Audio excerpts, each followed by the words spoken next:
It's 4 p.m. We're bringing developing news and the stories behind the headlines. This is Storycon or the Story Conference. I'm Ed Lingao. Some stories we're watching this Tuesday, December 17.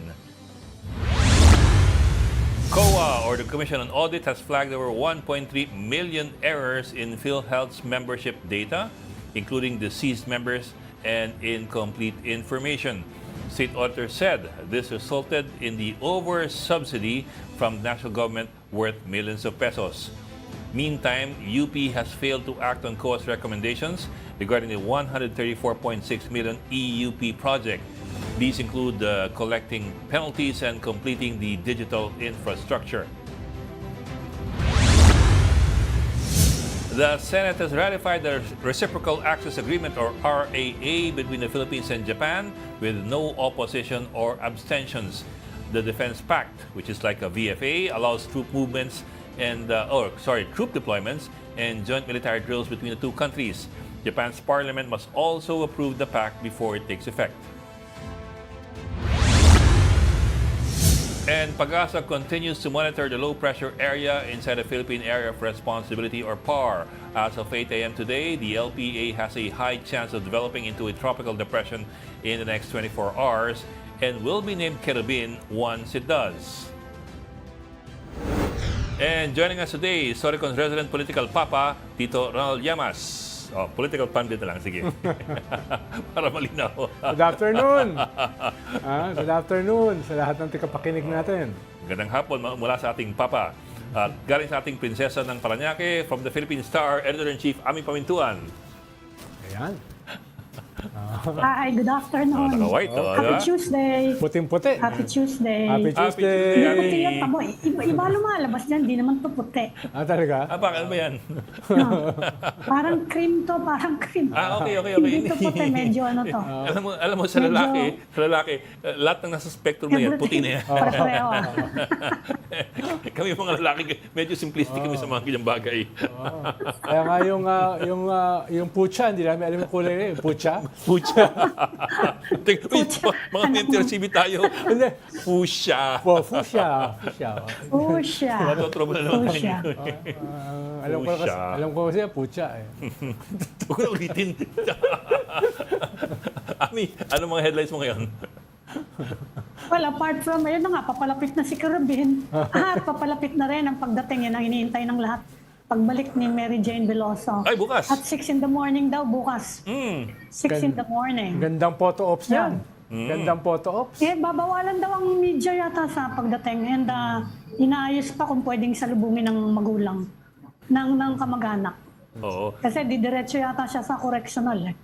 Pero Bok, anong balita? May balita ba kung anong balak ng gobyerno natin kay Mary Jane? Kasi di ba may usapin nung una na baka bigyan ng clemency of some sort or pardon. Ang Malacanang, ang word today ayaw pa magsalita ng Malacanang about clemency. Siguro iniintay lang nilang makaalis doon kasi nasa jurisdiction pa ng Indonesia. You don't wanna preempt din naman, diba? Oo, pag sinabi nilang pardon, baka hindi na pakawalan. Baka magalit ang Indonesia. Makabawiin bigla, di ba? Parang akin yung ticket mo. Although nagsalita yung government ng Indonesia, yung minister nila na bahala na nga ang ang Pilipinas if we want to grant clemency. Saka hindi lang si Mary Jane ang pinauwi yung so-called Bali 9, yung Bali 9, yung mga Australiano, pinauwi na rin yung mga Australiano a few days ago only. Is that also a drug Although case? yung dalawa doon, yung dalawa sa 9, in-execute Okay. drug trafficking. Pero yung dalawa na-execute. Kasi nung panahon ni Widodo, yun, hardliner yun In fact, sabi niya gusto niya yung model actually ni Digong. Duterte noon Etong bago ngayon, under the new guy, medyo maluwag sila. Although napaka-tough talaga ng laws ng Indonesia. Ironically, dahil ito si Probowo ay kwanto. Ban nga ito sa US because of human rights violations, no? Tsaka sa Europe, no? Etc. Talagang kwan yan, strong man. At ngayon pa, siya pa ngayon ang kwan, ang malambot. No? Sabagay, Although sa drugs, sabagay, yung kampanya niya, may hawak siyang pusa, para siyang granddad. sa May TikTok. soften, Oo nga. talaga may softening ng image. Hindi ko ma-imagine May si pusa Probo. talaga. Hindi ko ma-imagine si Probo. Yan yung mga kwan sa East Timor. Yan yung mga torturer, killer sa East Timor nun. Ano ba background ni Probo? Oh. General ba siya? General. General dati. General, yeah. Tapos general yan. So, he was assigned sa East Timor Oo. annexation? Oo. Yan yung mga kwan. Yan yung mga dumudurog sa mga kwan nun. Sa East Timor Independence Movement ni kay Sanana Gusmao. Shanana Guzmao. Yan ang kalaban nila. No? Kaya nga ban dyan sa Eh yung maraming kwan. softening ng image niya ngayon, syempre magre-reflect din yun sa Indonesia. Siguro yun ang iniisip niya. Yes. Diba? Yes. Hmm. Pero Although balancing yung act iba, yan. yung nga ba? Balancing act yan between the West and China. Oo. Yes. Dahil nakakuha siya ng more than $10 billion in investment aid sa China. At the same time, no, ay yung kanyang pronouncements ay parang against dun sa 11 dash line ng China. 'Di ba? Pinapasabog nila yung mga kwan dyan, Chinese vessel. Nakasalod nila. Pag nakapasok sa Indonesian territory. And they videotape it and then they make it public. Pero yung kanilang unang... Lahat actually ng trespasser. Yes. Hindi lang Chinese. Oo. Pero yung iba kasing trespassers, katulad natin, madali yun eh. Yung China, hindi madali, di ba? Fishermen. Oo. Pero yung Mga una nilang fishermen. fast train sa Jakarta, China ang gumawa noon. Oh, yun ang kanilang first fast train. Kaya nagbabalanse sila. Yung iba ngayon, tinatanong, baka daw, well, alam niyo naman dito sa bansa natin, marami mga espekulasyon, baka daw hindi ka agad makapagano ng clemency si President Marcos kasi iniisip din yung constituency ng mga Duterte. No? Oh, okay. That's Kasi also a medyo consideration. malakas din yung anong yan eh. Malakas yung anti-drug support din dito eh. Siguro yun ang sinasabi ng iba ha. Yan yung mga And mga Hindi, espekulasyon sabi nga ngayon. ni PBBM, never say never. And you do remember a few years ago nung Pangulo si Digong, si Widodo said actually it was Widodo who announced it binigyan daw siya ng green light ni Digong na i-execute Execute, Yes. oh. si Although clarify yan ng Malacanang ha. ang clarification Na naman parang kanya, ang we leave it up to you. Well, in fairness, hindi naman sa pagbubuhat ng sariling bangko. Nung panahon ni Pinoy, nag-negotiate na si Pinoy na kaya na-delay yung execution ni Kwan nun eh. No? Nag-negotiate na yung Aquino government. Ayun, Pinoy kumakaway. ba yun, Ronald? Yung Oh, na-stay yung execution? Yes. Yeah, that was 2015. Yes, Ah. that was 2015. Yes. Oo. Yung mga Although kasabay niya hindi naman tinuluyan. i-reverse nung ano. Hindi reverse pero in-stay yung execution. Oo, kasi may mga tinuluyan ng araw na yun, nakasabay niya dapat. meron mga kasabay siya Yes. na Including to in-execute. Australians. Na in-execute. Including to Australians. Mahalaga kasi yun eh, dahil nagbibigay ka ng space to negotiate. Yung na-stay yung execution. Ang gusto ko malaman, Ed, hindi ko makita eh. Yung bang kanyang recruiter, alam ko na-convict na yun eh, along with another guy, na-convict but on a separate case eh. Yeah, it's a different case Pero altogether. dito sa kaso niya, Pending pa yan. na-convict na ba? Hindi pa. Pending pa yan. Nakakulong yung recruiter niya for a different case altogether. Yes. Also of human trafficking. Oh, pero kinasuhan ba Life siya term based yun, doon life sa... term. May kaso siya. May pending Hindi, case. yung Veloso case. May pending siya with Veloso. In fact, yun ang argument noon na let her testify in the case against her illegal recruiter. Pero yun nga, it's still pending. Hindi pa siya, hindi Saka pa sa Indonesia, baliwala yun. No? Mahalaga, Yes. ikaw yung nagpasok. No, Oo. yun yun. Yeah, well, Oo. yeah. Basta nagpasok ka, ano ka? Oo, kahit drug mule ka, i-execute ka. And I can also imagine it's also a debate among some people na parang nahuli si Mary Jane, nagpapasok ng illegal na droga, so should she get this kind of treatment? I can imagine may ganung debate among some people eh. Not in Indonesia. Yes. No, here in the Philippines. In the Philippines. In the Philippines. In the Philippines. May mga oo. mag-hardline na kasi parang, medyo marami yung dala-dala niya, 2.6 eh. kilos. Napakatindi kasi ng drug loss natin. A few grams lang eh. Pwede kang abutan ng 15 years to 20 years dun sa preso sa atin eh. Ganun katindi. Parang kwan. Kaya siguro meron ding nagaganon kay President Marcos na dahan-dahan ka kasi baka plano maging muna. issue. Oo. Patapusin mo, Although pag patapusin binasa mo muna yung natin. istorya, Patapusin muna natin ang midterm election para wala epekto sa election. Do you think mo it will have an Siguro. effect sa elections? Yung, Hindi, kung sakaling- pwedeng gamitin ng mga kalaban nila. Dahil yan. yung lines are drawn, kasama dyan, ang binabandera ng mga Duterte, di ba? Napakalambot ng gobyerno sa drugs. Dahil cocaine din, dahil dot. Di Ano, ba? heroin ba itong kay, Yes. Heroin? Heroin itong kay Mary Jane? Was it heroin or cocaine? Ano? Itong kay Mary Jane, ano ba yung pinasok niya? Was it heroin or cocaine? 2.6 kilos of heroin. That's pure. Heroin. Hindi lang yan shabu-shabu, ah. Ibig sabihin, ano pwede yan, pa yung yung tunay kwan. na hard drugs talaga Kukuha pa yan. yan, paparamihin pa yan. Oo. Hard drug talaga yan. Paparamihin pa yan. Kaya medyo kasi baka yun na nga ang nabanggit na nga ni Ronald na sinasabi nga ngayon eh. Actually, yun ang sinasabi ng Duterte camp na dumadami na daw, bumabalik na daw yung mga drug dealers, nawawala daw takot. Kaya remember, nung may nahuli na pusher sa Malacanang pa nag-announce. Di ba na nahuli? Kasi medyo sensitive sila dyan sa issue na yan eh. Hindi naman sa Malacanang mismo. Doon sa area na yon. Doon sa restricted area. Sa restricted area. Yung area na yon. No. Iba dating Yun yun. ang Iba area. dating Meron ganong mga speculation, remember, kasi nagtataka, actually, kaya lang naman napansin nyo kasi Malacanang nga nag-announce eh. Bakit sila nag-announce? Otherwise, Kung hindi, walang Arlegin. papansin nun eh. Kung hindi, wala, it's just a police story kung hindi Malacanang nag-announce nun. So, yun, you have that. Bok, tapos budget. Any developments sa 2025 budget from your end? Yung sinasabi ni Congressman Kong Hun, sabi niya, kahit kung makukuha daw yung buong sector ng education, Aggregates. konti lang naman daw ang baba sa budget ng DPWH. Talaga masira ka dito, no? It's Creative still mathematics. unconstitutional. Nakumbinsi ka ba, Ami? Nakumbinsi ka ba? Doon sa Mas ganun. maliit pa rin sa DPWH. Ng konti lang daw. Ng konti lang. Kaya yung isang grupo ngayon nagsasabi, baka idalhin na namin yan sa korte at i-challenge namin yung constitutionality. Yan ang mga latest ngayon sa budget. Meron si Justice Carpio naghahanda na.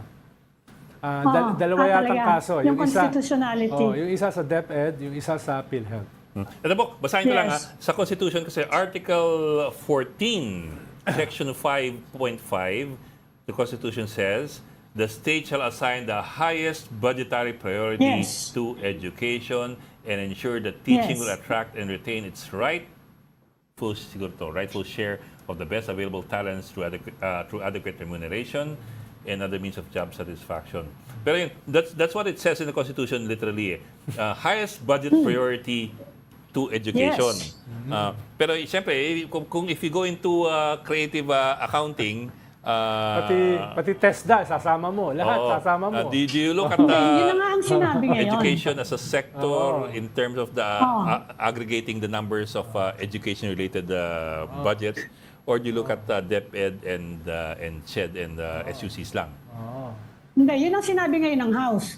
Yung buong sector, maliit lang daw ng konti. Ang mas mababa pa rin sa DPWH, kaya medyo natatawa ako. Yung buong sector na sinasabi nila. Kasi medyo malayo yung DPWH, 730 something lang eh. 1.1 trillion yung 1.1 trillion. DPWH. Pag sinama mo daw yung iba, yung the entire sector na, Mas mataas ng konti. konti na lang, mataas lang ng konti. Kaya akit siya ngayon dun sa Supreme Court. So, in a manner of speaking, tama siya. In a manner of speaking.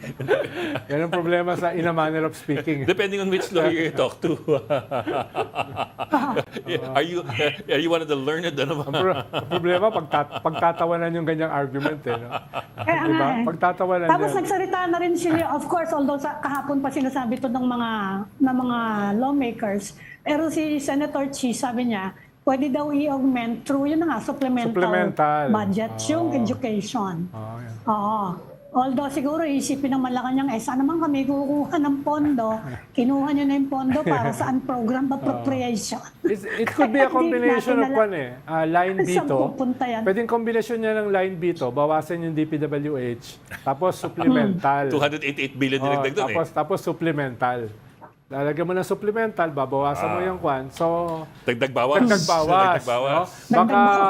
Baka mas mataas na ng hindi na konti. No? Kayo naman, ina-underestimate nyo naman kasi, no? yung mga kapamaraanan. Ang tawag diyan kapamaraanan. No? Oo nga. Mas simple yung, pwede bang ibalik yan, Ronald? Pwede bang ibalik sa Congress? Yung GAB? Pwede bang ibalik? Hindi General na. Appropriations Tapos na Bill. yan Supplementary ka eh. na. Tapos na yung BICAM eh. Pwede. Oo. Supplementary ka na, Bok. Kasi ano yung sinasabi ni Senator Amy na reviewin? Hindi, sa Senator kwan yun. Amy- Sa reviewin para sa Bito. No? Yun yung Bito. isa. Oo. Okay. Tapos supplemental. Kaya dalawa nga eh. Dagdag bawas nga eh. I-line budgeting mo, bawasan mo, no? Line na Bito, For tapos example, i-supplement mo. i-line bito mo yung AKAP. Flood control. Bawasan mo yung flood control. Oo. Okay ang AX. Marami rin yung marami yung flood control ha. Oo. Tapos mag-supplemental budget ka ng ano. Oo. Sabi ng mga congressmen, Baka mahirap bawasan yun. isa pang statement ng mga lawmaker ngayon, hindi daw pork barrel yung AKAP, kayo talaga. Wala naman nagsasabing pork barrel yon. Well, hindi siya pork barrel in the sense that it's not a post-enactment post-enactment project implementation. It's pork barrel in the sense that it's should I say the word patronage politics. Hindi naman pwede kasi pork barrel. In the first place, sinabi ng DSWD, hindi dapat na ang politician may role sa distribution. Wala Ngayon, silang role. Wala. Oo. Kaya Philippine Star lang nasasabi na may role. Walang role, wala. Nabasa ko yung story ng Philippine Star na sinabi nga ng DSWD na Yes. hindi na papayagan na umakyat sa entablado yung mga Mga politiko. politiko. Kaya wala politiko dyan. Sige. Isipin mo ha, DSWD ka. You're a law... Hindi, sige. Empleyado ka ng DSWD. Dadating si senator or congressman o si mayor. Hindi mo Pupunta papakatin? ron. Maitutulak mo ba yun from the stage? Sige nga. Maitutulak mo ba yun from the stage? Magiging pili lang ako. Kasi ginugol ko AKAP distributed by. Tsaka AX distributed by. Lahat. Yung Ike's, talaga Ike's. Sa AKAP Talaga. distributed by, mga picture puro congressman. Yan. Marami kaming ganun. Hindi lang nasa plataforma, sila pa nagbibigay ng cheque. Yes, exactly. Iba yung Right, nasa so plataforma, pero sila pa nagbibigay ng cheque, binibigay sa kanila ng DSWD yung cheque, tapos sila mag-aabot. Hindi, pero kung ako, empleyado ng gobyerno, itutulak ko yung senador sa stage. Hindi pwede yun. No? Pero to be fair, Physical injuries yun. Tito Ronald, to be fair, Physical injuries yun. to be fair, yung AKAP ganun. Pero pag ginugol naman yung distributed AX distributed by, puro senador. Puro senador Saka si namimigay. BP Sara. Oh, Merong kuha niyan si BP Sara with Amy Marcos actually. Kaya hindi siya pwedeng bumanat ng bumanat. Banat siya ng banat. Siya, ang dami niyang picture. Nagdi-distribute niyan. well, the funny thing there is si Senator Amy was saying last month, nasabi ni Senator Amy, kailangan na buwagin yung AKAP kasi hindi yan May Ike's naman. Oo, tsaka hindi yan priority ng administration. Ano ba ang boto niya sa national budget? Ano ba boto niya? Alam ko, dalawa lang ang nag-no. nag-no. Oo.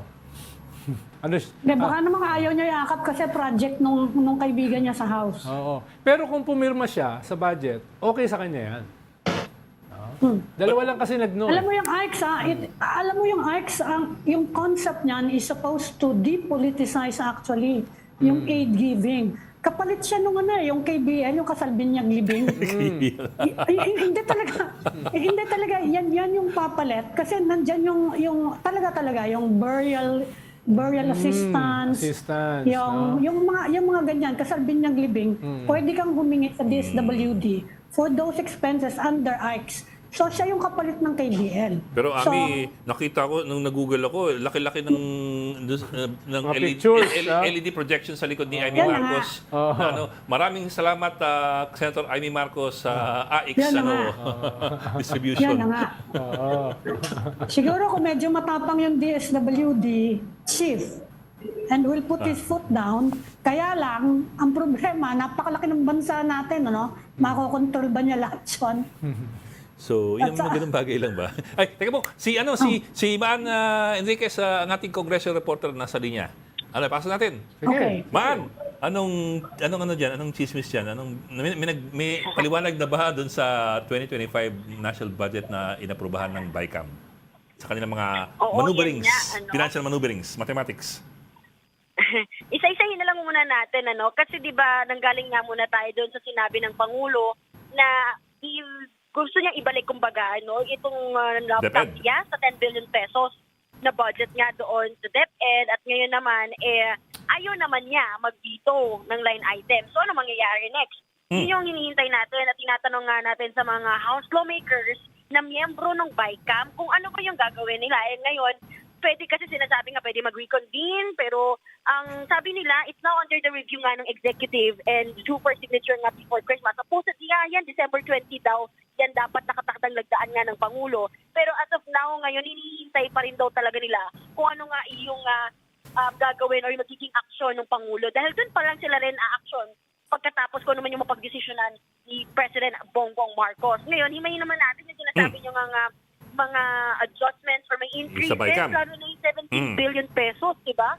Doon sa budget nga ng Kamara, particularly sa House of Representatives. Kasi in total, sa Congress, may 18 billion, so 1 billion na dagdag sa Senado. Pero malaki talaga, 17.324 billion pesos para sa Kamara. Tinanong natin, para saan po ba yan? Oo nga. Para saan ba yung 17 billion na yan? At on top yan yung initial na nila na aprubahan under the GAB ay 16.345 billion. Dinagdagan yan. Mas malaki pa ang dinagdag. Na 17.324 billion. That makes around 33 billion. Yes. Higit doble. Ang sagot dyan sa atin, yes. Ang sagot sa atin dyan ng Assistant Majority Leader and Judah Sidre and even Deputy Speaker JJ Suarez na na-interview natin kanina, both members ng BICAM Committee. Sinabi nila na, kita naman na daw itong facility dito sa Kamara, 1980s pa. Yung ginawang increase really is para makagawa nga o makapagpatayo and makapagpa-repair kumbaga ng mga facilities. Lalo na, for example, quote, sinabi nga niya na siguro sa meeting room sa mga committee, nakikita rin natin na kulang tayo sa room. At lalo na nga rin, even the media center daw, binanggit din niya na napakaliit yung conference room nila. And ito, may mga pinapagawa rin mga bagong structures. Tulad nga, for example, the People Center. At yun yung kadalasan natin nakikita kung saan government, yun yung building na yun. So marami pang mga structures na nakikita dito sa house. Doon daw ilalagak na. So mga 17.3 billion for infrastructure and construction? Well, the 17 billion increase, yun yung justification nila. And sinabi rin ni Deputy Speaker JJ Suarez na, quote, sabi niya, let's not forget na patuloy daw dumarami yung members ng Congress, unlike sa Senate na very stable yung number, 24. So sa kanila, dito, we continue to increase when new districts are created and the party list allocations are also increased in number of seats. Yun yung paliwanag ni Deputy Speaker JJ Suarez. Tapos pinaliwanag din nila yung tungkol nga dito sa AKAP. Yun ng very controversial na pagbabalik nitong pondo sa ayuda para sa kapos ang kita program o AKAP. Siyempre, nakumpirma nga natin na meron 21 billion pesos sa Kamara, 5 billion pesos sa Senado, that's 26 billion pesos para nga sa pondong ito. At sinasabi nila na hindi yan po pork barrel. Under DSWD yan, clearly, at ito ang implementing agency. So we asked din yung question mo, Bo, kung paano pa yan ililista doon sa GAA. Sinabi, ito yung sagot nila na under DSWD daw. Pero yun nga, siyempre, hindi pa rin natin makita nga dito sa BICAM report Yeah. Hindi siya nagre-reflect. Man, pasingitan ng konti. Very quick lang. Kung hindi sila may hawak niyan at DSWD, bakit may 21 para sa Kongreso at may 5 billion para sa Senado? Paano may ganung ate? Allocation. May allocation. Parang earmarking ba? Parang kaya hindi nga siya technically hindi nga siya pork barrel, pero parang siyang pork barrel. Technically hindi, pero yun parang ang tanong namin. Yun ang tanong din ng mga media dito kung paano niyo po yun i-address yung mga criticisms like it looks like a pork barrel, lalo na may smells like a pork barrel. Paano nyo nga po paglalaanan ng pondo saan apparently kasi sa BICAM hindi natin siya makita doon kung titignan mo. So ano sagot nila? So ano sagot nila? Ang sinasabi lang nila under GSWD daw po magre-reflect itong 26 billion pesos and sila DSWD ang implementing non-issue nga yun eh. Hindi nga issue yun eh. Ang tinatanong, di ba tinanong nyo, bakit may 5B dito, tapos may ganito sa Congress? O DSWD, bakit may hati? Ba't may hati? Ba't may hatian? Fine, fine. Wow. Mahirap si Mahan sagutin eh. Hindi. Meow, meow, meow, meow. Meow, meow, meow. Diba? Man, ano pala yan? Deficiency pala yan. Nainggit siguro doon sa Senado. Ang ganda-ganda ng Oo, bago 24 nilang billion sa building. Senado eh. For 24 senators eh. Pero mukhang hindi Ganda aabot. yung bagong building. Pero hindi aabot sa midterm eh. Mukhang after midterm pa yan. Patagal ng patagal eh. After nga daw 2028, di ba? Sabi ni Chichi Escudero. Patagal ng patagal eh. After na ng 2028. Although sa Senado, it's a completely new building. Center, sobrang laki. Sa Senado, it's a completely new building, yung 24 billion. Yeah, It's a completely yeah. new building Yes, yes. and property. Yes, yes. Ito Na hindi malinaw kailan matatapos. So yun pa rin ang, well actually yun pa rin ang mahiwagang tanong naman I suppose ng lahat eh, na alam natin na hawak ng DSWD, pero bakit, sabi nga, quoting Senator Grace Poe, she announces publicly naman, 21 billion ng Congress, 5 billion ng Senate. At yun na ng pagkasunduan. So, yun. Anyway, not to put the onus on Sounds you. like oink-oink to me. Smells like. But yun nga, but it is not post enactment project.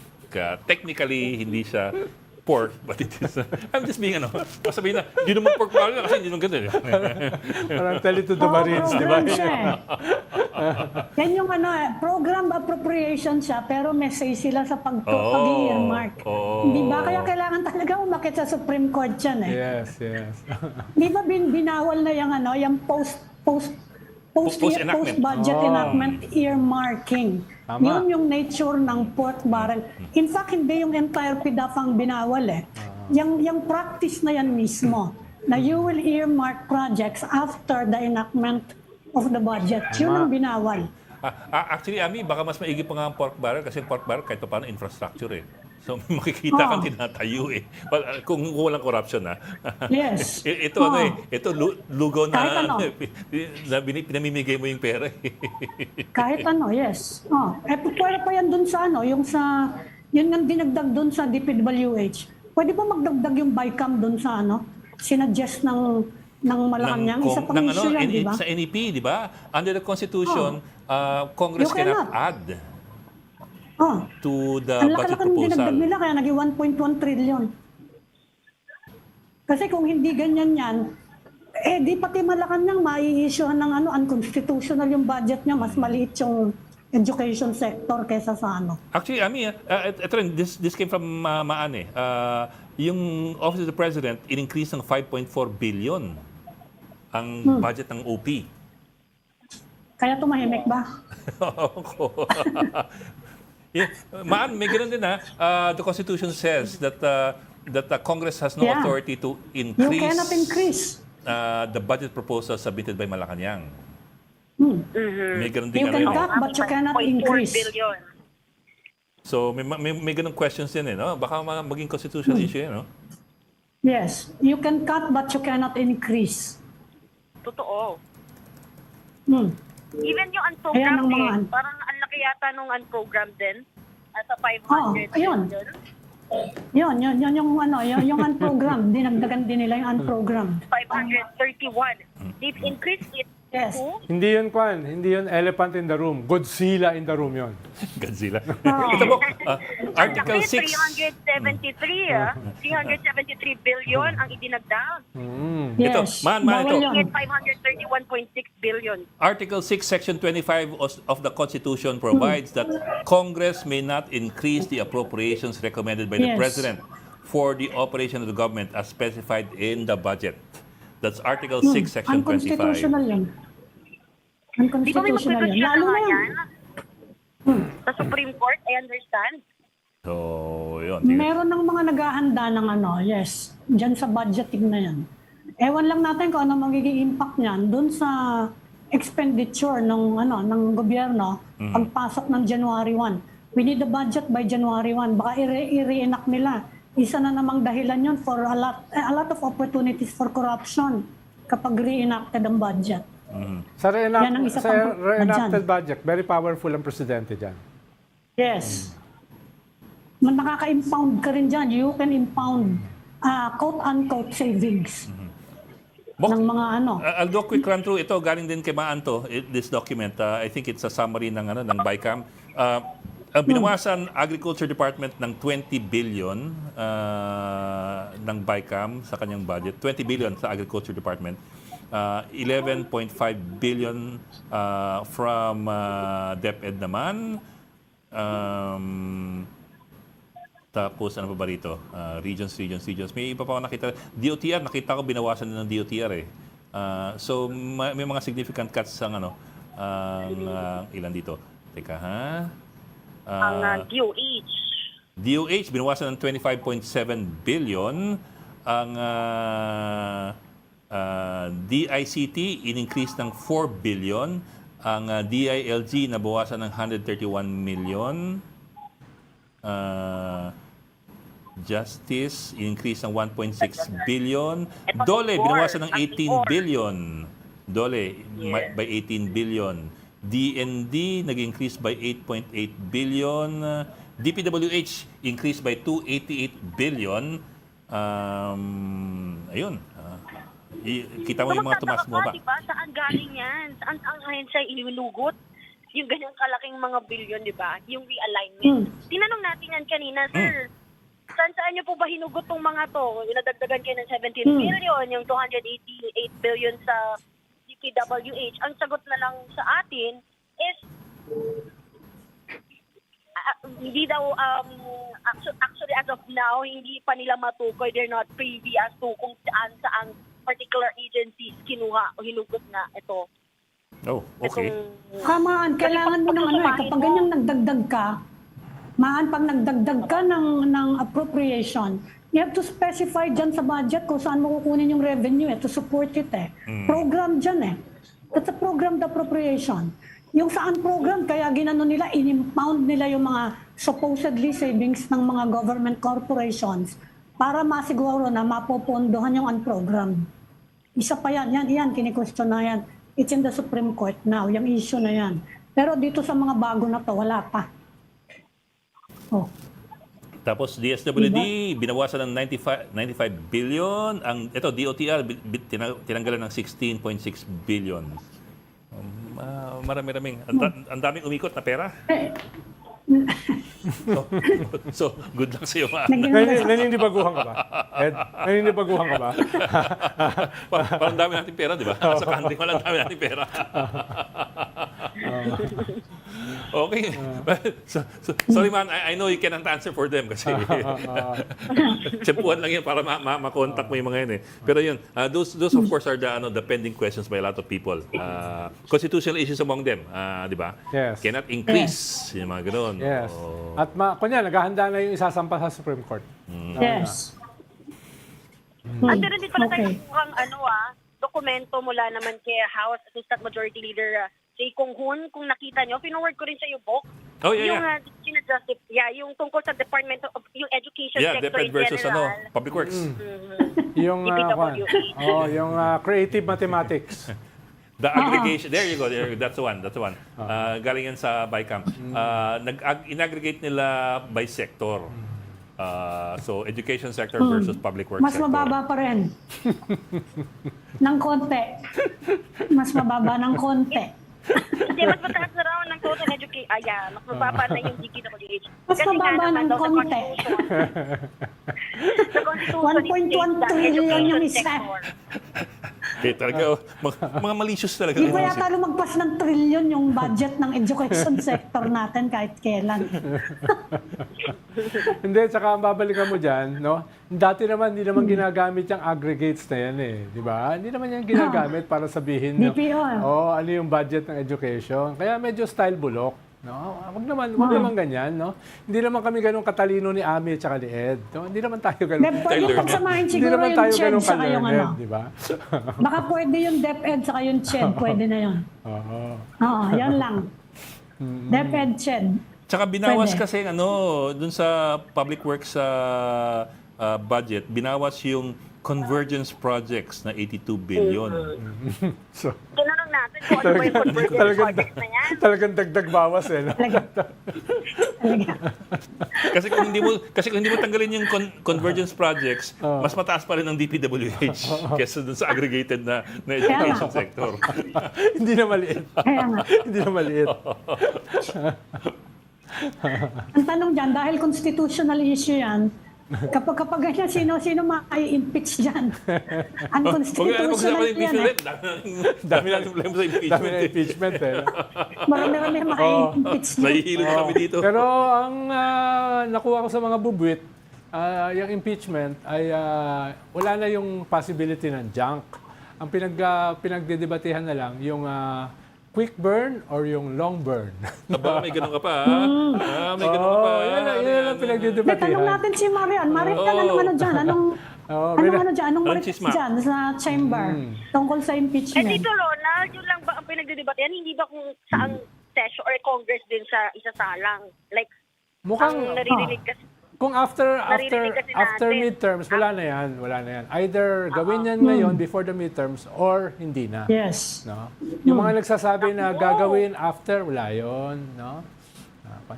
Kasi hindi ba raw dahil mas may time ang mga senador? Kasi ilan yung... Wala na pag after the Election. midterms 2028 na yan ang pinag-uusapan. Hmm. Tapos bago na yung mga senador mo eh. Bago na yung mga bagong negosasyon yan. Ngayon, Pero alam niyo, dito sa House, wala eh. Yeah. Hindi pa natin naririnig si Secgen na kung naibigay na ba sa opisina ni Speaker meron pa daw magfa-file na isa pa, 'di ba? Last week Hinihintay pa yun eh. nila. No, totoo ba 'yun? No, paano wala naman sila silang i-consolidate, Marian, kung may hinihintay pang isa. No, kung wala nang hinihintay, pwede na i-consolidate yung dalawa. No? Pero lahat kasi yan, isang kwan lang yan eh. Isang isang ilaw lang yan galing sa langit. No? Pag dumating na yung ilaw na yon, go na yan, no? Kahit wala kang marinig diyan, Marian, no? Dahil sa yung 30%, no? Pwede yang gawin isang araw. Isang araw, less. Isang araw. Basta lang may direktiba lang sa ano. Hindi yan hindi kinakailangan na may ingay. No? Sandali lang yan. So ang tanong totoo ba may hinihintay o inuupuan na lang? Yun sana yung hinihintay natin. No? May hinihintay ba sila? Pero at least yung chismis ko, yung chismak ko, ay mukhang wala na yung option na i-junk. Ang Talaga, option na lang ay mabilis ba o mabagal. No? Pala nyo, chismak nga. Kaya nga chismak eh. Ibig sabihin, hindi yun certified katulad ng budget. Parang hindi bagay siya yung sabihin chismak. Kwentong chichirya lang yan, ha, Ronald? Kwentong chichirya. Kwentang chichirya lang yan. No? Hindi yan katulad ng national budget na may certification. At may creative accounting. Oo, at may creative accounting. Okay, si Marian, pakulan natin kung ako si Marian. Thank you, Binibitin Marian. natin si Marian. Thank you. Maraming salamat. Marian Enriquez Thank you. Merry ng Christmas. News 5. So ano, paliwanag mo nga itong slow burn versus fast burn mo? Ano to? Ano, Hindi, gasto pa to? yung Ano, fast butane? burn, yun yung sinasabi natin na kayang gawin yan ng 1-2 days, di ba? Yun yung sinasabi natin. Ito yung pwede mo nang hindi iwasan yung justice. Hindi na dadaan sa Justice Committee. Oo, parang at least the Villar formula. wala nang ganon. No? Yung slow burn, simulan nila next year. Ito yung the regular process, yung Justice Oo, Committee. at sisimulan nila Tapos January. plenary. No? Yun yung Yan daw ang inaasahan ni BP Sara. Yung slow burn. yung January. Pero wala na yung after elections. Wala na yun. Yung slow burn o yung quick burn ay before elections. Okay. Sige nga. Chismak lang yun, no? Wala yung pirma, no? At pag hindi lumalabas sa Philippine Star, chismis. Aba. Oo, yan. Kwentong chichirya. Hindi, nagsalita si BP Sara, sabi nga niya. She's expecting it in the early 2025. Actually, mas optimistic sila eh. Di ba? Dahil naghahanda na sila kung sakali ma-impeach si Sara, ang ilalaban ay si Robin Hood Si Robin Padilla. Padilla. Mas impeachment pa sila sa iyo, Ed. No? Ibig sabihin yung possibility ng impeachment, no, at yung matanggal si Sara ay mas buhay sa kanila kaysa sa iyo. Baka inaasar lang tayo. yan ang ano, yan ang tinutulak ng mga grupo. Kaya Ito yung panlaban. Kaya napaisip si Manny Mugato kung si Robin Hood ang tatakbo na rin siya. Yun yun yung consideration ni Manny Mugato. No? Di ba? Bubutos lang si Manny Mogs eh. Oo, Budos sasayaw lang lang yun. yun eh. Panalo agad si Manny Mogs. Tingnan natin yung mga columnist sa Philippine Star. Alam yan ang titirahin nila. Yan ang titirahin nila. Okay, para nababasa ko na yung column ni Bu Chanco sa diskusyon natin. Para Gawan nga si natin Andrew Marasiga, no? Para nakikita ko na ilalabas nilang mga column dyan. Gawan nga natin ng bumper yung budot sayaw ni Manny Mogs, no? Para for the elections, budot sayaw ni Manny Mogs. Lalo na kung sasabay si Ami Oo, Pamintuan. di ba? Si Amit tsaka si Mogs. Diba? Panalo yun. What a frightening thought. Teka, magkap muna tayo. You're watching Storycon on One News. We just need to take a break. We'll be right back. Patalastas mo na, patalastas. We've got developing news and the stories behind the headlines. Welcome back to Storycon at the Story Conference. I'm Edwin Gao with Ami Pamintuan and Tito Rol Llamas. Meron tayong ilang mga kodakan na nakuha Saan nyo? mula doon Saan galing yan? Sa Saan galing yan? Sa ibang kalupaan. Saan galing kung yan? saan nanggaling Saan si galing yan? Tito Rol Llamas. Pakita nga natin. Ayan, Mga OFW sa Paris, no? Ayan, yan yung inauguration ng first straight flight from Manila to Paris ng Air France. Yan yung meeting with investors, no? Bankers, investors, yung mga biggest companies sa France with Secretary Bautista. Saan to? Vatican ba to? Ayan, sa Vatican yan. No? Yan yung David clan. Ba't parang umuusok ka? Yan yung David clan. No? Nakita mo ba yung Matrix attire? Kamukhang-kamukha ni Keanu Reeves. No? Sino, yung ikaw? Naka-Matrix. Yung naka-Matrix. Isa lang naman naka-Matrix na kwan dyan. Ang layo eh. Oo. Malaki yung clan ng David eh. Yan naman, yung mga OFW sa Italy with some representatives from the Netherlands and Greece. No? So, 3 bansa yan, mga leaders. No? Nagpa-update sila. Yung cruise sa likod ko, kanyan, tuna yun. Nagpa-update sila sa'yo. talaga sa'yo nagpa-update. Diyan naman kasi, nakita ko ni Secretary Bautista naglalakad sa kalsada, hinatak ako sa loob. So, ganun. Kaya nahatak ako. Yung katabi niya, yan yung... Ganun lang yun. Yung katabi niya, yan yung head ng French Chamber of Commerce. No? Yung katabi niya, hindi ko alam kung... Yung nasa kaliwa niya, hindi ko alam kung sang head dyan. So, nakita ka lang sa kalsada ni Secretary Bautista, hinata ka na. Oo. Dati kasi nagkaharap kami niya ni Secretary Bautista, ng presidente siya ng PAL, tapos tinutulungan ko yung union sa PAL. So, alam niyo troublemaker ka? Hindi. Alam niya na ako. Mabait ako. No? Yun yung kwan. Kahit hindi naniniwala si Ami na mabait ako. No? Ronald, ilan yung flight natin, direct flight to Paris? A week. Hindi ko alam. Pero hindi ko alam. Pwede ko itanong. Pero kung yan yung first. Matagal na yan. Matagal na yan pinaplano Yes. Hindi matuloy-tuloy dahil sa problema sa taxes, regulations. No? No, etc. yung career tax. Sila yung last na foreign airline na umalis sa Pilipinas noon. Yes. Nung nainis natin. Yeah. Dahil dun sa carrier tax, sa long-haul flights. Sila yung huling-huli. So it's significant na they are back. Sana bumalik yung iba. Yes. Para madagdagan yung Lufthansa. mga turista natin. Lufthansa. Hindi lang mga turista, kundi yung mga mag-invest. Lahat. Lahat. mag-invest. Kaya yung minute ni Secretary Bautista are investors, bankers, no, etc. Pati yung nagpapatakbo ng train system sa France nandun sa meeting na yun, no? Dun sa kwan. Ako naman, masarap yung kwan yung croissant. Yun lang naman pinunta ko ron yung croissant. Tunay Yung croissant. kape. Oo. Tsaka yung kape ron, di na uubos, ha? Pagkaubos mo ng kape, may bubuhos, no? May bubuhos Dito rin lagi. naman, O hindi katulad dito sa Storycon. Dito, ang kape mo, bubuhusan ng mainit ng tubig. Dadagdagan. Pagkalahati na, tubig mainit. Palabnaw. 3 in 1. Lasang tsaan na no, sa dulo. 1/4 na lang, dagdagan ng tubig na mainit. Lagyan mo ng sukal. Pero masaya yung Hoy, masaya yung kwentuhan doon with Cardinal Tagle at kay Cardinal Ambo. At kung nga pala, today naglabas si Archbishop Soc Villegas ng kanyang pastoral letter, no? Na napakaraming laman, no? Tungkol sa pagnanakaw sa gobyerno, tungkol sa invasion ng China, Hindi no? ko pa Tungkol nakita. sa ang haba. In-associate niya dun sa 10 Commandments. Yung mga krimen na nangyayari ngayon, isa-isa niya, no? Pati adultery, pati... Ako, tinama ka dun. Oo, pati sumarito ka. Pati yung... hirap dito, kasama mo lang sa kwan eh. Kinakatay ka pa eh. No? At least hindi pa talikod, di ba? So, maganda. 10 Commandments na pastoral letter, pero konkreto yung mga problema sa ating bansa.